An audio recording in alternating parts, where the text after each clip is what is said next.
c'est une sœur. Voilà pourquoi je veux te demander de le saluer en demandant aussi son nom. C'est le moment de se connaître, de demander le nom de nos frères. Dis-lui que Jésus t'aime, dis à ton frère que Jésus t'aime. Dis-lui que Jésus t'aime.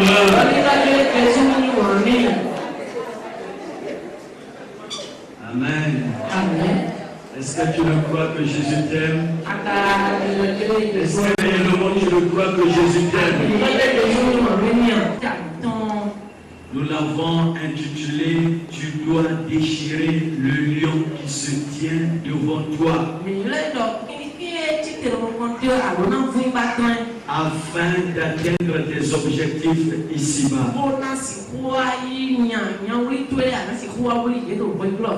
Et ce soir, le lion que nous allons déchirer, c'est Goliath. Sans plus tarder, nous allons ouvrir les Écritures. Nous sommes dans le livre du prophète Samuel. 1 Samuel 17. C'est une longue histoire, mais nous allons prendre quelques versets. Nous allons aller pas à pas. On va nous lire d'abord le verset 3 à 5. 1 Samuel 17, les versets 3 à 5. Sans plus tarder, nous allons ouvrir les Écritures. Nous sommes dans le livre du prophète Samuel. 1 Samuel 17.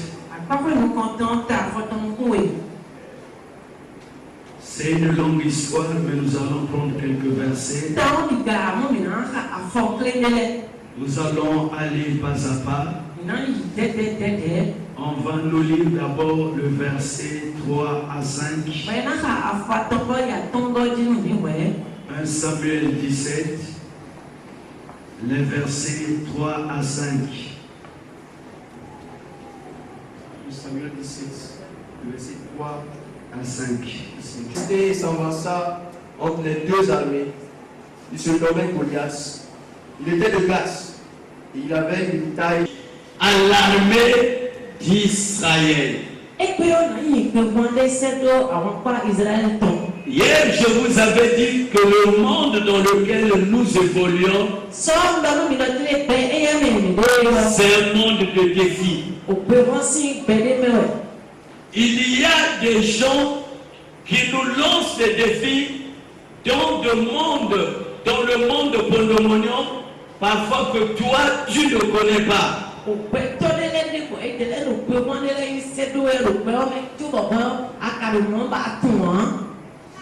Continue mon frère. Donnez-moi un homme et nous dans notre famille pour lancer un défi. Même toi qui te dis chrétien, tu es effrayé. Tu as peur de l'affronter. Alors que c'est toi le David de ta famille.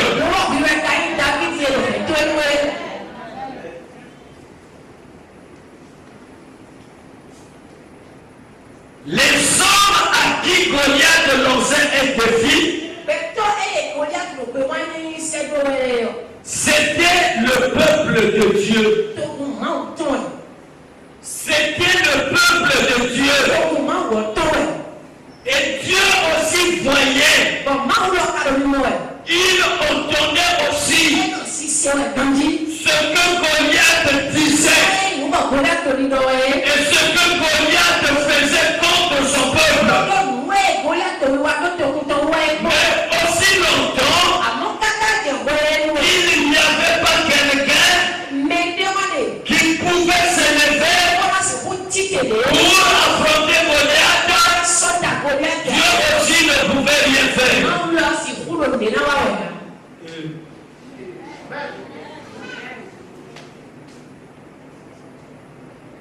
Il et des chrétiennes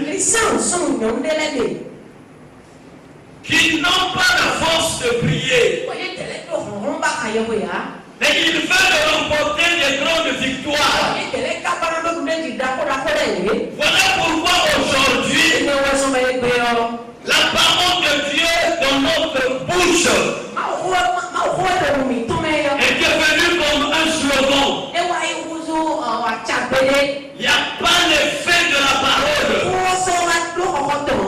Nous disons sans effet au nom de Jésus, alors que nous sommes en train de vivre les effets.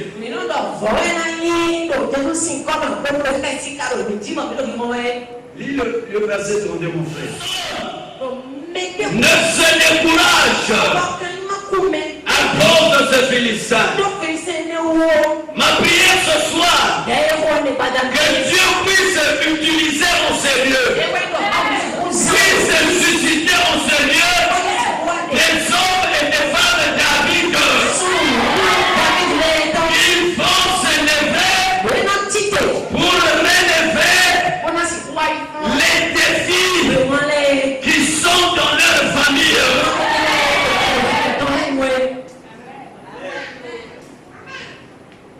Que personne ne se décourage. Et ce soir, je suis ici pour dire à un homme. Je suis ici pour dire à une femme. Ne te décourage pas. Ce que tu vis aujourd'hui, tu ne le vivras plus demain. Ton futur sera plus grand que ton présent. Le diable ne te combat pas à cause de ce que tu es aujourd'hui. Mais le diable te combat à cause de ce que tu seras demain. Regarde ma soeur. Regarde mon frère. Et pourtant tu n'as rien. Mais pourquoi tu es persécuté? C'est parce qu'il y a quelqu'un qui a peur de ton avenir. Amen. Amen. Il y a quelqu'un qui a peur de ton avenir. Il y a quelqu'un qui sait ce que Dieu va faire dans ta vie demain.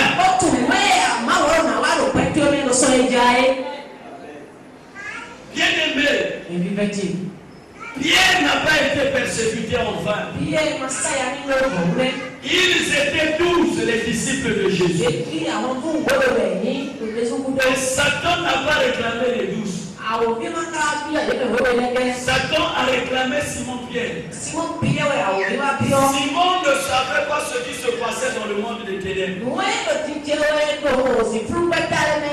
il croyait parce qu'il avait tout quitté, parce qu'il marchait avec Jésus, parce qu'il dormait avec Jésus. Donc il pouvait être tranquille. Mais un jour, Jésus lui dira ceci: Simon, Simon, le diable vous a réclamé.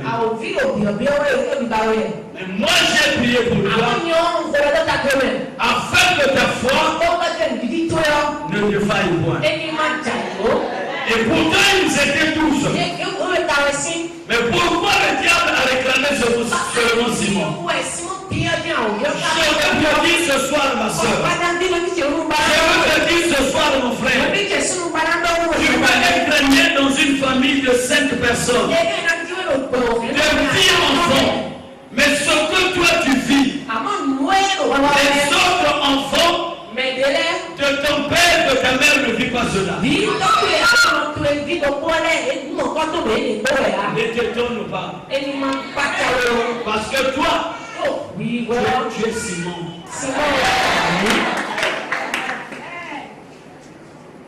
Oh vraiment, qu'est-ce que j'ai fait?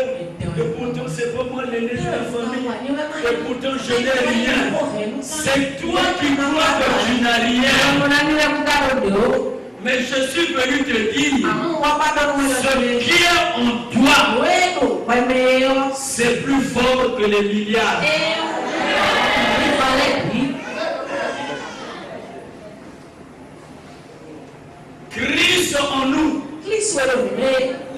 l'espérance de la gloire. Je peux être malade ce soir, mais je dois espérer que demain tu vas faire quelque chose. Je peux vivre le désert ce soir, mais je suis en train d'espérer que demain tu vas me faire sortir du désert. Christ en toi, Christ en moi, Christ en nous, l'espérance de la gloire. Dis à ton frère, dis à ta soeur, Christ en toi, l'espérance de la gloire. Tu ne mourras pas comme ça, sans pourtant que tu puisses voir la gloire de Dieu. La Bible déclare, ne t'ai-je pas dit, si tu crois, tu feras. Bien-aimé, je vous apprends ce soir que la gloire est visible. La gloire, c'est quoi? La gloire, c'est la manifestation visible de Dieu.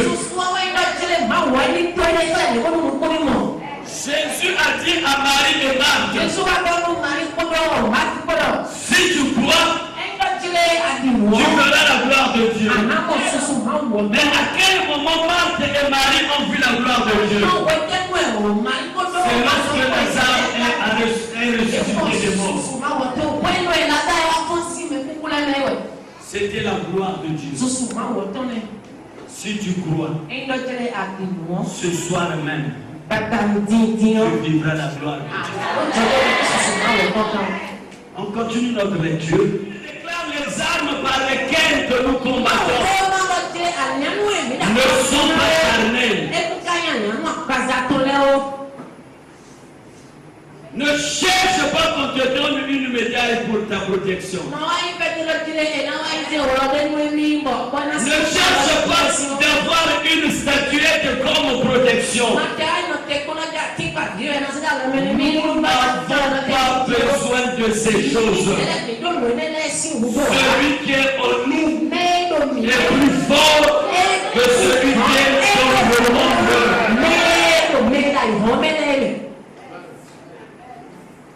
Ma soeur, mon frère, comment toi, qui es une créature de Dieu, tu peux être protégé par quelque chose qu'un homme ou une femme de la même nature que toi a fabriqué. Nous, en tant que chrétiens, nous ne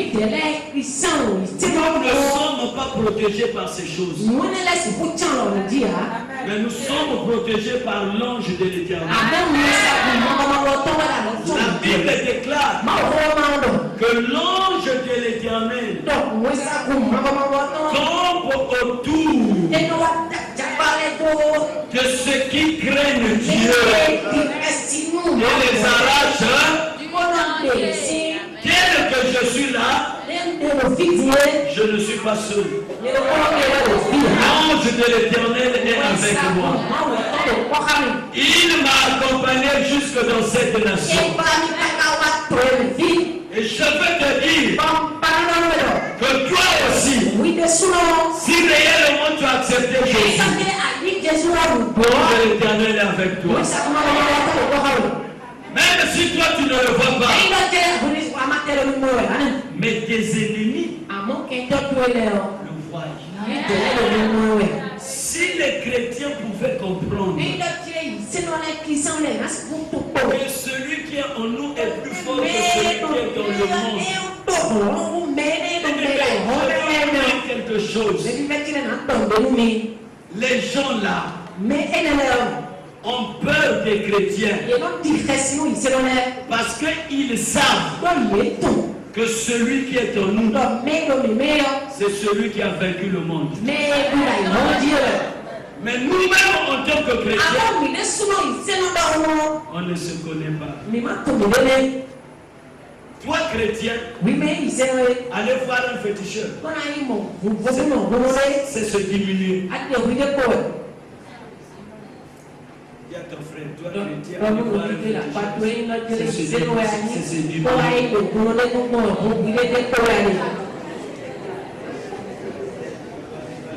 Dis-lui que tu ne te connais pas, tu ne te connais pas.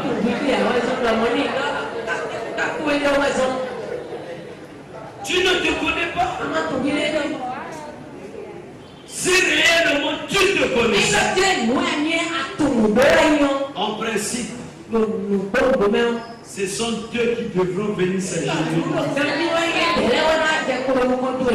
Jésus-Christ a dit tout pouvoir m'a été. Je voyais Satan tomber du ciel comme un éclair.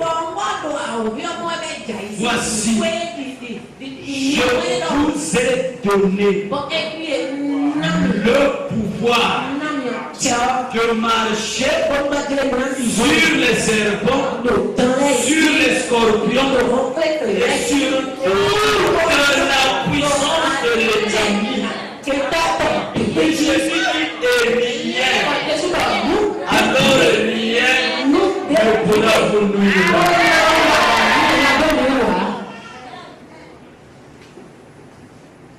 Je n'ai pas besoin de médailles pour la protection. Je n'ai pas besoin de coups à savoir me briser. Je ne veux pas bien marcher. Je n'ai pas besoin de ficelles pour ma protection. Ça va me briser. Amen. Oui, terminé. Qui avait l'épée, qui avait le javelot. Mais de l'autre côté, il y avait un homme appelé David. Il n'avait ni la lance, ni l'épée, ni le javelot. Mais il avait un nom, le nom de l'Éternel. Et ce soir, je suis venu dire à un homme. Je suis venu dire à une femme. Je suis venu dire à l'église que le salut est dans le nom.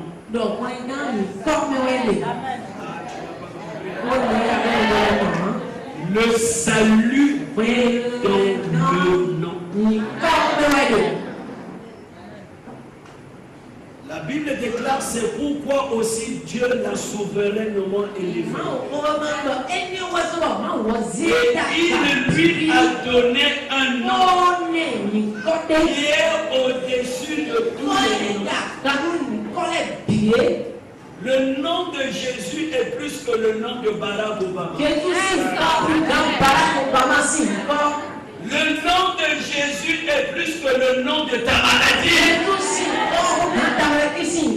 Le nom de Jésus est plus que le nom du sida. C'est pourquoi aussi Dieu l'a souverainement élevé. Et il lui a donné un nom qui est au-dessus de tout le monde. Afin qu'au nom de Jésus, nos genoux fléchissent. Et ce soir, tout genou doit fléchir pour toi. Si tu le crois, dis Amen.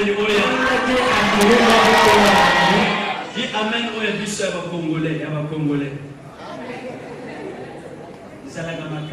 C'est fort.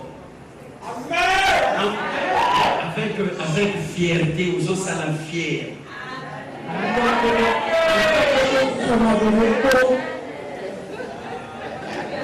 Votre amen est fatigué. Ça ne me donne pas l'envie de prêcher. J'ai commencé à dire amen.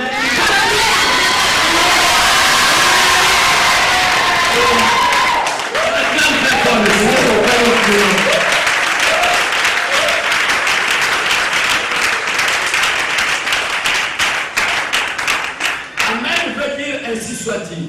Que cela soit ainsi. Amen, c'est le nom de quelqu'un. Il s'appelle aussi Amen. Jésus-Christ. J'ai vu l'Amen de Dieu. Amen.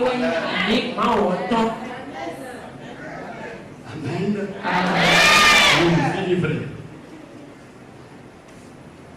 et moi je marche contre toi au nom de l'Éternel des armées, du Dieu de l'armée d'Israël que tu as insulté. Continue. Verset 46. Aujourd'hui l'Éternel te livrera entre mes mains. Je t'abattrai et je te couperai la tête. Oh yes. Aujourd'hui je donnerai les cadavres du camp des Philistins aux oiseaux du ciel et aux animaux de la terre. Et toute la terre saura qu'Israël a un Dieu. On a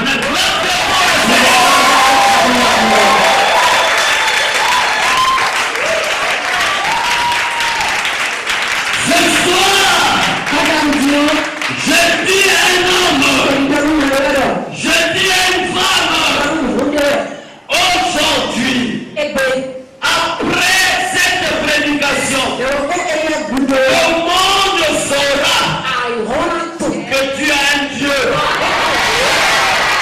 que tu ne viens pas perdre ton temps ici, que le Dieu de l'apôtre Christophe est le Dieu.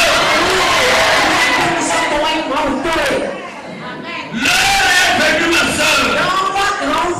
L'heure est venue, mon frère. Pour nos ennemis doivent savoir que nous avons un Dieu. Que Dieu bénisse sa parole. Acclame très fort pour la parole.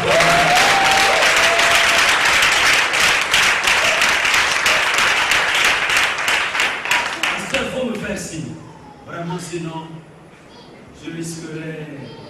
À l'église, on m'a toujours reproché cela. Tu parles trop, pasteur. Amen. C'est ça mon défaut. Alléluia. Parfois, c'est pas de notre faute en tant que pasteur parce que nous avons les douleurs d'enfantement. Lorsqu'une femme veut accoucher, elle doit crier jusqu'à ce que l'enfant puisse sortir. Amen. Bien-aimés dans le Seigneur, peuple de l'Éternel, peuple du grand roi, ce soir je suis ici pour dire à un homme, pour dire à une femme, aussi longtemps ma soeur, aussi longtemps mon frère, que tu vas continuer à regarder tes difficultés,